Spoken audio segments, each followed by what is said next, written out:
Are there any like supplementation or any other techniques that you have to prevent getting hot flashes or to combat them for those women that have it? Absolutely. So magnesium can be helpful for hot flashes. So just to plug that one. But yeah, so I have an herbal formula called PhytoAdapt that is really aimed at multiple symptoms of perimenopause and menopause, hot flashes being a big one.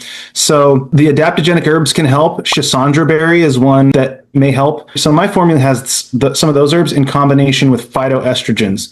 So phyto means plant.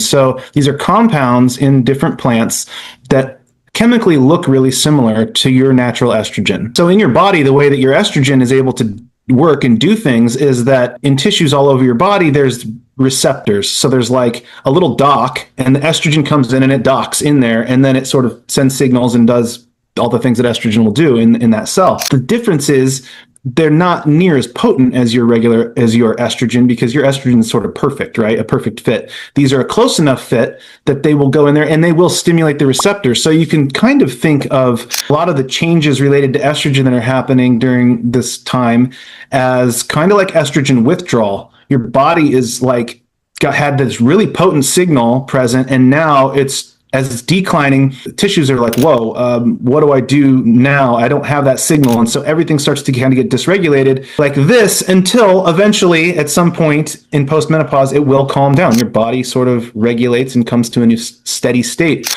But during that time, phytoestrogens can be really helpful because they will be a little bit like a Band-Aid on the estrogen receptors and give a little bit of a weak signal, estrogen signal, and they can really help hot flashes. So you can get phytoestrogens in food. Tofu and soy, not just tofu, soy is the most commonly known one and it's pretty potent. Tofu is the easiest way to get it, but also other legumes have phytoestrogens. So I tell women to eat those regularly, but there's herbs that have these. And so that's what I use in my PhytoAdapt formula. And I use one called Rapontic rhubarb, and then another one that's like hops that's in beer and things. It's got one of the most potent phytoestrogens in it. So I use those. And then another thing in there that women can do, and sometimes this herb works just on its own for hot flashes if that's a primary thing, it's called Actea racemosa or black cohosh. So sometimes that herb works well for hot flashes also.